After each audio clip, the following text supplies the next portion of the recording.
A key component of the modern world economy, the chemical industry delivers products and innovations to enhance everyday life. It is also an industry in transformation, where chemical executives and workers are delivering growth and industry-changing advancements while responding to pressures from investors, regulators, and public opinion. Discover how leading companies are approaching these challenges here on The Chemical Show. Join Victoria Meyer, president of Progressio Global and host of The Chemical Show, as she speaks with executives across the industry and learns how they are leading their companies to grow, transform, and push industry boundaries on all frontiers. Here's your host, Victoria Meyer. Hey gang, this is Victoria. I just wanted to let you know about a community that we've built specifically for the chemical industry and listeners of The Chemical Show. It's called The Chemical Community. A pretty direct name, right? The Chemical Community is a web-based community accessed right from your desktop or smartphone, built specifically to increase engagement between you and your peers in the chemical industry. One of the reasons I built The Chemical Show and now The Chemical Community is to create greater connection across members of the industry, to share stories, gain insights, to know more and to do more for each other and for our industry. When you join the chemical community, you become part of something bigger. Members of the chemical community share insights about trends and topics in the chemical industry, get early access to podcast guests, participate in special events exclusive to the community, get event replays, and much more. I go live in the community twice a month to engage members and facilitate dialogue across the group. This community is growing and evolving based on what you want and need. As one of our members, Dennis, has said, learning what's top of mind for other companies and industries generates the opportunity for new insights that I can apply to my own business. Thanks, Dennis. And as we all know, insights drive innovation, drive value. So, want to be part of the chemical community? Just head on over to thechemicalcommunity.com. The link is also in the show notes. Head on over there to sign up and start building a closer connection with your peers in the chemical industry. Thanks, and I'll see you there. Ron, what do you see happening, right? We just saw news about inflation hitting 9.1%, which is astonishing. And then again, not, right? So I think all of us as individual consumers recognize how the effect of inflation on our personal lives. But what do you see as the effect of inflation in the job market and in executive recruiting? Yeah, I think much of that is still to be determined. But in terms of what we're seeing right now, particularly with our clients that are more North American centric, their businesses, their hiring remains as robust as it's been. Global chemical materials companies that have more exposure to Europe and the European markets that have been more negatively impacted by the war in Ukraine, I think we've seen a bit of a slowdown there, particularly trying to compete globally from a cost and a raw material side. But I would say in terms of where we see private equity and to some degree the public companies, businesses, particularly in the high touch, high growth, high margin sectors of chemicals, they remain as active as they've been. That's amazing because, right, so the media would have us believe that the sky is falling, although obviously we know the business is still going well. It is, and we view that through the lens as well as the type of conversations and then ultimate search assignments we have with our clients, where we continue to see roles that have more of a commercial innovation and product development focus, which takes us down that track of there's still more growth. Now, some of that growth may be a bit more organic than whereas more acquisition driven in years past. When we start to see the shift into more supply chain, finance, operational excellence roles, that's when we're focused and clients are focused a bit more on the cost side of the house. And that tends to drive our thinking that, okay, maybe they're now recognizing this, or their projected forecasts have that type of scenario more fully baked. That's interesting. So you see the difference in terms of it relates to the economy in terms of whether people are searching for growth roles, if you will, versus cost control, and operational roles. Absolutely. Cool. What are some of the biggest misconceptions people have? I think this is always one of these things like, oh, this is interesting. But what are some of the biggest misconceptions that you find that people have as they come into, as they're engaging with a recruiter, as they're engaging in the job market? Well, that's a lot there. I would say one of the biggest misconceptions is that it oftentimes really is just around networking. And from our perspective, yes, obviously we have clients and we have roles that we're looking to fill. And in today's market, we have to fill them faster than ever because candidates simply have more opportunities in front of them than they've likely ever had, or certainly in the most recent past. So for us, when we're calling candidates, especially candidates that we don't know or haven't engaged with us before, we really want to get to know them. We also want to understand, what does their career trajectory look like? What would their ideal career road mapping take shape, and how could we possibly assist? I would say that the second biggest misconception is when it relates back to the networking, ensure that you keep that network alive and well. And in particular, in and around private equity, because the private equity firms, both from the investment side as well as from the operating partner side, they have a very healthy Rolodex and a very healthy network of executives that they know. And oftentimes these roles are filled either before they ever go to search, or they go to search, but there's a strong feeling who the candidate's going to be. And so the more people you can have speaking on your behalf, whether you know it or not, certainly the more opportunities, the better opportunities that will be presented to you. Yeah. All right. So can we dive in on this networking piece? Because people always, you always say, oh, keep your network alive, make sure you're networking. What does that really look like? What's your recommendations on this? What does that look like? Is there a frequency? How does that play out? Because I think that's an area that a lot of people struggle with in terms of just how does that really manifest in real life?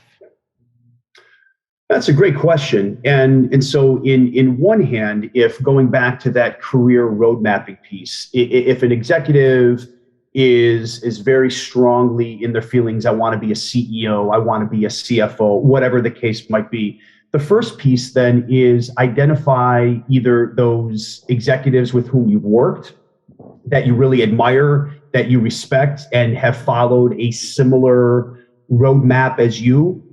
Keep close to them. Figure out how they got there, what roles they took, what stretch assignments they took, what lessons they learned along the way. And all of this is simply going to add more data into your decision-making arsenal. And then I would say beyond that, if there are functions, if there are segments of the value chain that are of higher interest than others, then identify who are the market leaders in those respective functions or industries. And then to the best that you can, through the relationships or through the network that you have, get introduced to those individuals. And I think what you'll find is when you do the homework up front, and much like an interview, right, you come armed with very well thought out, very poignant questions, then you're going to have a far more engaged conversation. And then ultimately, you're going to have a relationship that you can carry forward. And then outside of that, it's also being reciprocal, right? When people reach out to you and ask you questions, or when people may have a career road mapping decision and they're seeking an additional point of counsel, be that resource to them as well, because it most certainly is a two-way street. Yeah. Interesting. That's helpful. I'm going to, not Ron, Samir or Kendall, you guys have any questions that you want to jump in with? Or I can keep asking questions. Not at the moment, Victoria. I'm good for now. Just listening. All right, awesome. No, that last one you asked was curious, Victoria. I have one maybe that follows a little on that. Ron, good to see you, by the way. How too, my friend. Would you coach somebody who's looking to reach out to headhunters and utilize headhunters as part of their job search? In other words, if I'm doing a job search, or where does a recruiter, sorry for the headhunter term, where does a recruiter fit in that? What would be the other facets of that? And so how you would coach somebody to approach you?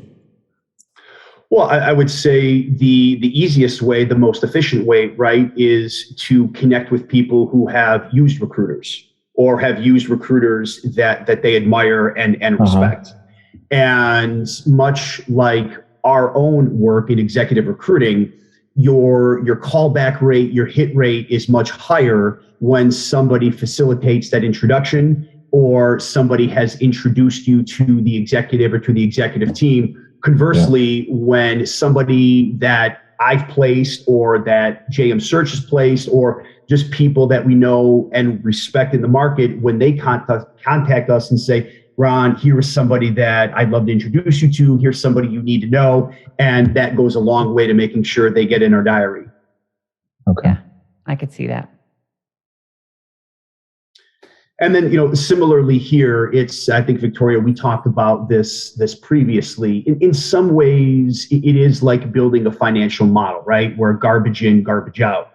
The more time you spend up front in diagramming where I'd like to go, where I'd like to take my career, experiences that have been the most challenging but have offered the most utility, the more you bring that level of work to a meeting with a recruiter, simply the more beneficial it's going to be. Because it's very clear then you've given quite a bit of thought, quite a bit of resource allocation to this is where I'd like to go and here's why, here's the skills and competencies that I bring. And then to a point, having enough EQ to say, I know I haven't operated in this segment, or I know I haven't had an expat assignment. So once I were to get one of those, how would that elevate my candidacy, or how would that best position me? And I think what we find is then we can be very candid and say, if we were looking for a $500 million portfolio company CEO in the specialty chemical segment, right? This is what the top flight candidates would look like. These are the experiences, the competencies, et cetera. And then you're really helping this person. How do I compare contrast to what that ideal target profile is? Yeah. Yeah.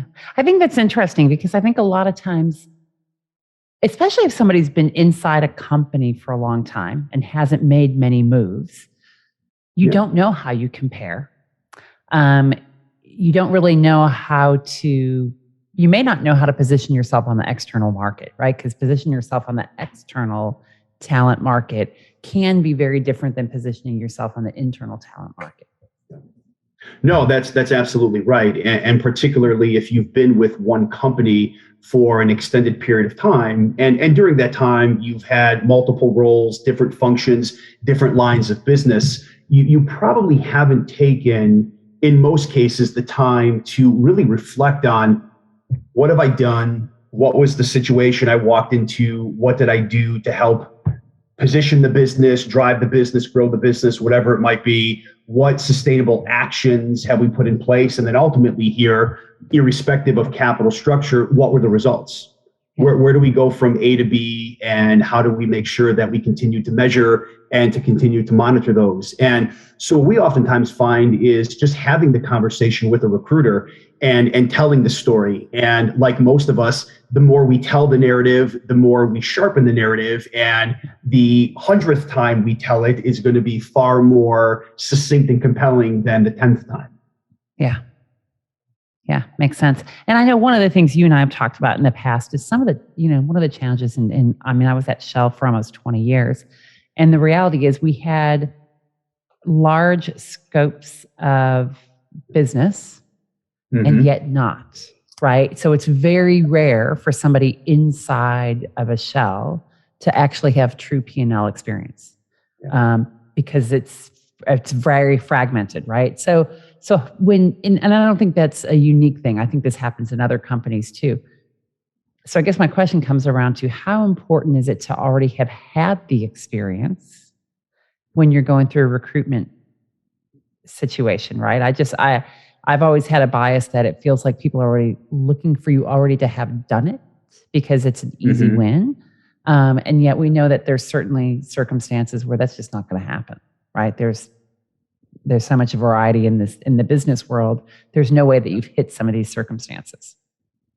No, that's right. And so certainly here, the candidates that jump to the top of the list, particularly early in a search, are the candidates with a track record of doing just what the client is seeking. But to your point, oftentimes those folks either don't exist in a high enough supply, or those folks are already engaged in an opportunity and want to see that through before they move on to their next challenge. So where we try to dive in a little bit deeper, and again, this is through the lens of chemicals, materials, it's particularly then, can we get to candidates that have the relevant products, chemistry, market knowledge, or candidates that, to your point, maybe haven't had the full P&L from the top to bottom line. But if our client is seeking more of a commercially oriented executive, then this is somebody with a track record of sales and marketing, commercial excellence, has realigned a product portfolio, has repositioned an existing portfolio, because oftentimes in these types of roles, if the strategy is sound and the company is just looking to head down a similar track, then we tend to find more of those roles will be internal promotes than they are external, because the strategy is more or less fully baked. There might be some incremental tweaks here or there, but you're not looking anything too revolutionary or evolutionary. But in situations where client is either bringing a new product to market or has made a very significant asset acquisition and it positions the business into markets and categories where it may not be as expert, bringing somebody in that brings that relevant product and category experience will certainly be a standout from a resume perspective. Yeah, makes sense. And the speed of innovation is just accelerating. Faster than ever. It's the commercialization rates, and we have this conversation. I have this conversation quite regularly with chief technology and head of R&D officers, and it's that continued balance between now and next. But the fact is, customer and consumer trends are changing faster than ever.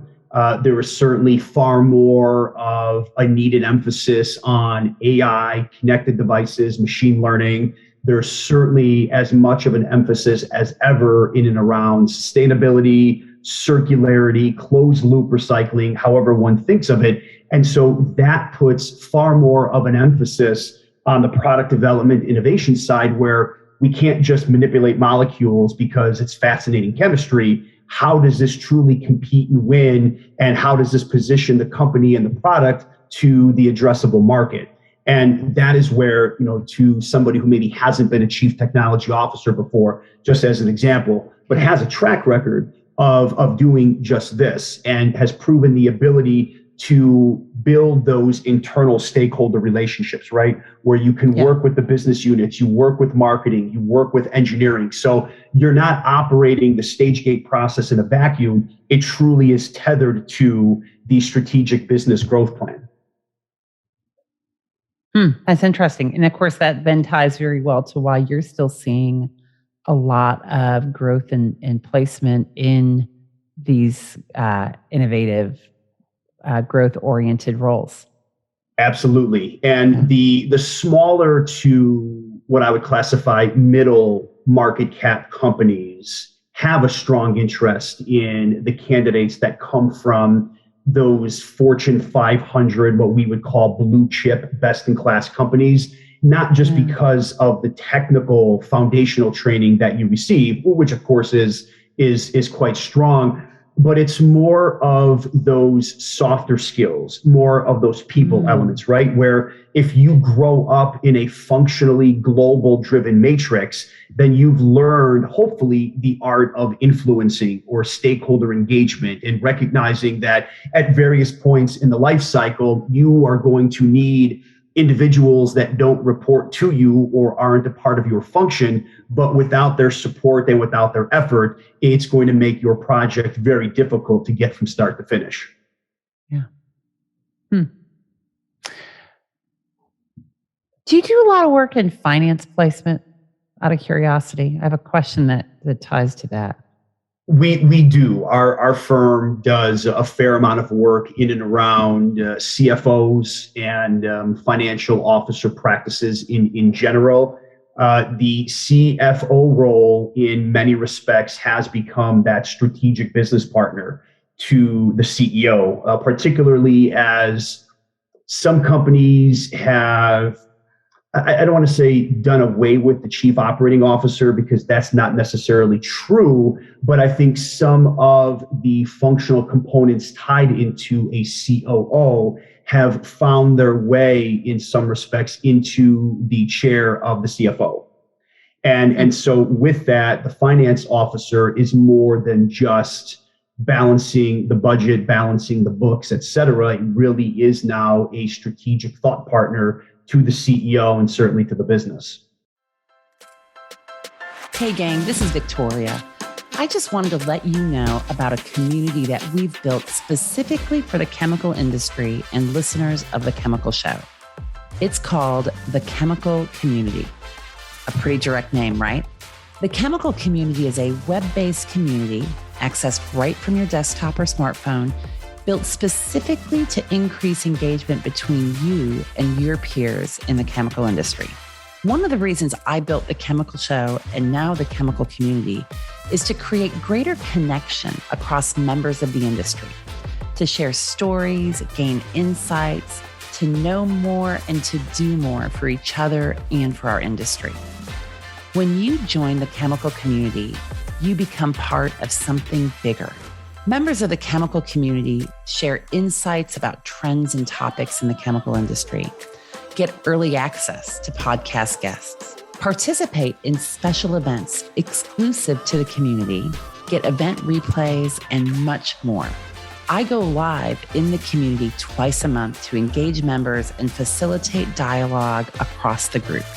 This community is growing and evolving based on what you want and need.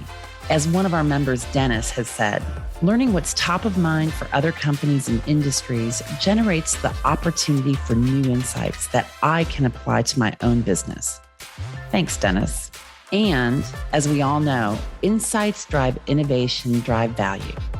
So, want to be part of the chemical community? Just head on over to thechemicalcommunity.com. The link is also in the show notes. Head on over there to sign up and start building a closer connection with your peers in the chemical industry. Thanks, and I'll see you there. Yeah, that's interesting. So one of the things, and I know I saw this, I've seen this at Shaw, I've seen this elsewhere, right? So there's been a trend over the past decade, maybe more, of offshoring, if you will. A lot of the early career finance roles, the things that are viewed as more repeatable, less strategic, right, lower value, and yet what has historically been proving grounds, development space, and opportunity for a young graduate, early career individual to get some experience, dive in deep, et cetera. And I know that at the time, there's certainly I've seen this with some of my colleagues, my former colleagues, that concern that, well, how do you actually get positioned then for the bigger roles, the bigger finance roles that are more strategic, if you haven't cut your teeth on some of the fundamentals? Yeah. Are you seeing this? Is this a concern? Has it been alleviated? It is a concern, and it has been a concern, particularly as the big companies get bigger and you lose what we would classify or what we would call the training wheels P&L, where you can take a high performer, a high potential, and drop this person into a $50-100 million business, where in the broader enterprise scope, it's more or less a rounding error. But you're really giving this executive an opportunity to show that you can make that transition, which is ultimately the most difficult transition an executive makes, is going from the individual contributor, subject matter expert, to now having to lead and ultimately get results through your team.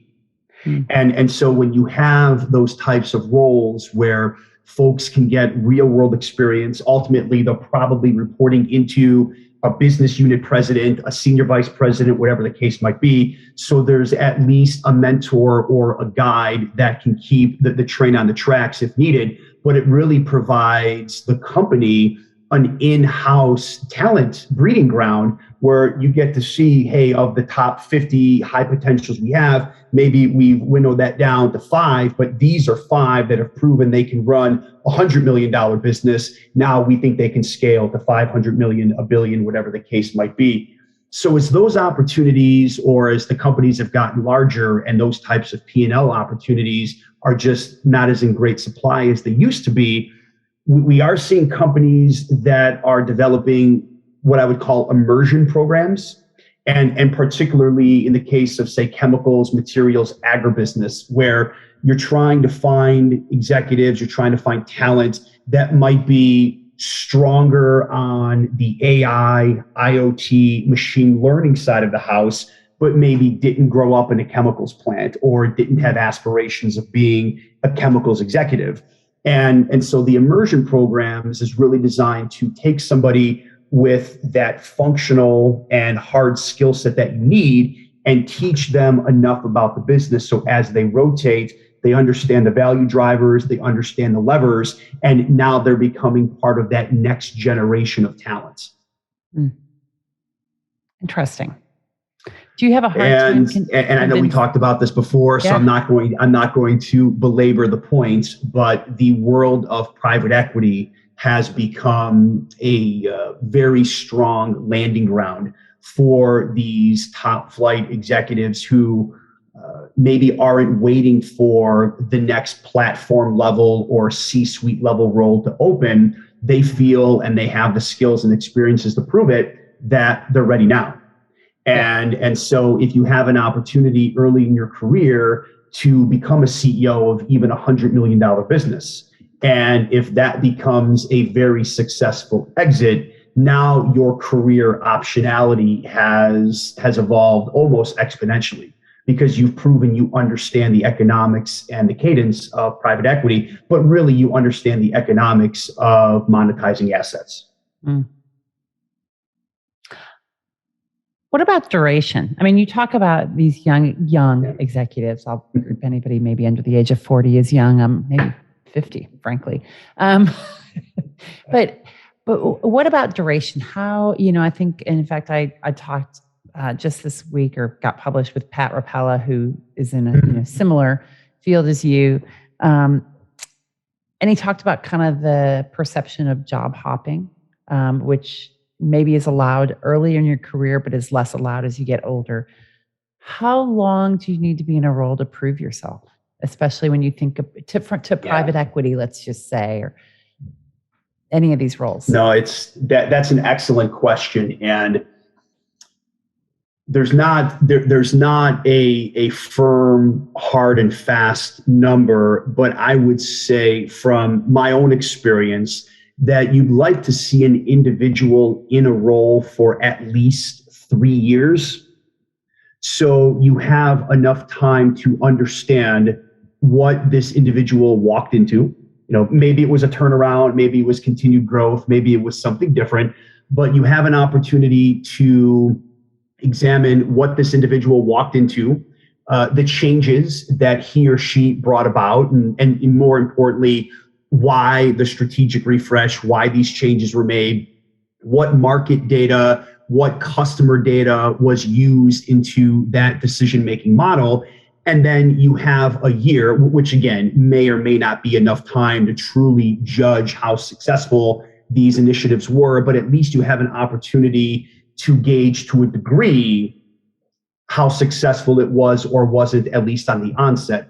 Now, if this person is going to stay in their current company and then they move into a different business, a different function, whatever it might be, then you still have a line of sight, because although you're not directly running the business, you still get to see your handiwork and you get to see how sustained those results may or may not be. But we tend to see that it's that 3 to maybe 4 years, particularly in a P&L role, where the individual is responsible for the full top and bottom line.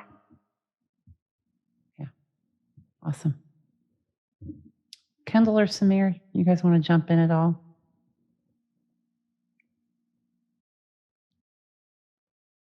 I see Kendall thinking. Give me a few minutes. Questions are going to show up when I'm thinking. All right. So I'm going to pivot a little bit while Kendall's thinking, and we can always pivot back.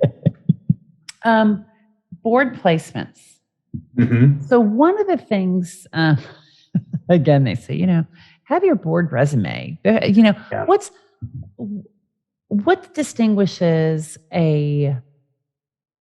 maybe a board placement or a board ready person or role versus an executive ready role? How do you differentiate? Great question. Well, certainly here, if one is looking to get into that first board opportunity, being a sitting CEO is the quickest path, the most efficient path to getting there.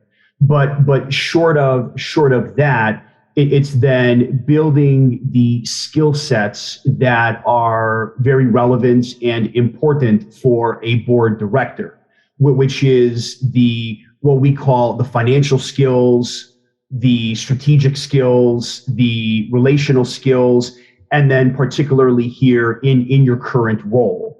And so, for instance, if somebody's looking for that first board role and it's with an incredibly technology, innovation-driven chemicals company, and that really is going to be the driver of how this company continues to win and grab market share, then if it was somebody who had that relevant skill set in terms of the innovation, the commercialization, and is able to relate their role to what the company who's looking for an outside board director seeks, I think that is a more efficient way to position yourself, short of course, being either a current or a retired CEO. Got it. And then just building upon that, of course, as we've talked about a few times here, it's also bringing functional knowledge that either the board doesn't have enough of, or it's simply looking to enhance. And so in the case of, say, a chemicals materials company who is really looking to elevate its digital or AI or machine learning performance, then that is an organization that might be looking for somebody with a very specific toolkit, or somebody who has successfully, as an executive, been able to take a more traditional product-based business, or taking the hardware side, if you will, and been able to leverage that, or able to implement the software, which ultimately maybe not made a better product, but it was more around the ancillary applications, service, ways in which you could just simply get more sticky with your customer base and then ultimately grab larger share of wallet. Interesting. And it's really not so much to provide content knowledge, it's really to provide that guidance in terms of and kind of ascertain whether the company's really doing what it needs to be doing. That's right. Yeah. All right, Kendall, I'm bring done it thinking. on. I'm done I can thinking. tell. Actually, I have a two-parter. They're a little related, and my perspective, Ron, is I get asked a lot. I'll say directors or junior executives who haven't used recruiters in the past. So the guys who are breaking into the level where a lot of the searches are, sort of routine searches. I guess you had said many times you start a search and there's already a short list. And this goes to what kinds of activities this person should be doing in maintaining the network. How often would you say that the shortlist candidate, somebody who's known to the hiring panel, the executive team, wins the job? So that's question number one. And I'll let you answer that one. And then I have a second question off of that one. So how many or what percentage of the time is the candidate identified early? I think that, Kendall, goes back to what I mentioned earlier. If it's simply a backfill for an executive where the board feels the strategy is sound, the execution is on par to what's expected, then that tends to be either an internal candidate or a candidate that has a similar type of background and career trajectory as the incumbents, because you're not necessarily looking for anything that's going to be too transformative or somebody who's going to come in and may not have the requisite skill sets of what the individual retiring or leaving has, because the company feels that we're in a pretty good place. When it gets to a role where it may not necessarily be a full strategic refresh, but it's clear that the business is heading in a direction that is either foreign to where they've been, or it might be through an acquisition that was recently made, then that tends to be more of want a full market scan and maybe prioritizing a certain segment of the value chain, whether it be the raw material manufacturers to the processors, formulators, maybe to folks that are one step away from the ultimate end user. And that's where spending time with the board, spending time with the leadership team, we can start to drive in a little bit more, not necessarily where this person sits, but why the board is interested in somebody with that skill set. And so where that comes into the networking piece, it gets to the more time you spend with an executive recruiter, and I'm not saying you've got to spend this time with 20 or 10 or maybe even 5, but if there are recruiters that come highly recommended through your individual network that either you've used and they placed you when you were a candidate, or you have been able to use as a hiring manager yourself, that gives you a pretty good lens of how this individual assesses and calibrates candidates, how this individual is able to reach into the market. And then in some ways where you can be a bit more provocative and introduce a candidate or two that maybe doesn't look right down the center of the plates, but this candidate has the skills, the experiences, and I think more importantly, especially in the case of where you're looking for some fresh thinking, this is somebody who's not tethered to the way things have always been done. And this is somebody taking a very analytical and almost surgical view of the business and can quickly distill, these are the 2 to 3 levers that I see. Here's how we maximize those levers. Yeah. I mean, and do you find that candidates are often known to somebody on the hiring team? There's some sort of 1 degree of separation or 0 degrees of separation on your executive team? Yeah, and great question. And candidly, the bigger the world gets, the smaller the network is. So yes, we tend to find in the larger public companies, of course, if you're talking about a very high level, prominent C-suite position, then there's a high probability, whether a board member or a member of the C-suite, or maybe even somebody in your commercial organization who has seen this person as a customer, supplier, whatever it might be, they'll have a line of sight. Yeah. It may not be a deep line of sight, but there's at least enough there to warrant the conversation. In the world of private equity, that is actually far more common, whether it be on the investment side or whether that be on the operating partner side, simply because when candidates get to New York or London, whatever the case might be, they're oftentimes spending some considerable energy meeting with investment banks, meeting with private equity firms, meeting with sponsor-backed vehicles. And so with that, those relationships and those networks carry quite strongly. Okay. So my second part to that, you talked about situations where, you can't field perfect matches. And so you've got candidates on the roster who are sort of have gaps, right? And this is I think it's a common misconception in the industry is that, I got to have all the experiences that they're looking for, or sort of not, I can't be in play. Right. When you have candidates with gaps that make it, you've already said in some cases it's because the client is willing to take a little bit more of a flyer because of the nature of the role. But I'd say across the board, when you have candidates with gaps that make it, what are some differentiating characteristics of what those candidates presented that the other candidates with gaps did not present, would you say? No, it's a great question. And it really gets to the conversations we have when folks want to become a first-time CEO, right? And irrespective of the CEO today, at one point, he or she was a first-time CEO. So whether it was their current company or their company at the time, or they were externally recruited, they were a first-time CEO. And so what we tend to see is it's the candidates that bring what we would call that emotional intelligence. They bring the EQ. They have a strong strategic mindset in that they're able to quickly get to what those value levers are and how to maximize them. And the advantage there, of course, Kendall, is whether you're the CEO of an enterprise or you're the business unit president of a complex global portfolio, you're making many of the same decisions. You're going through the same criteria. You're just doing it in a part of the business versus the entire enterprise. But many of the skills and many of the execution techniques will remain the same. And then I think where we like to distill a little bit further is we like to see that intellectual curiosity. We like to see that agility, that learning agility, and that adaptability.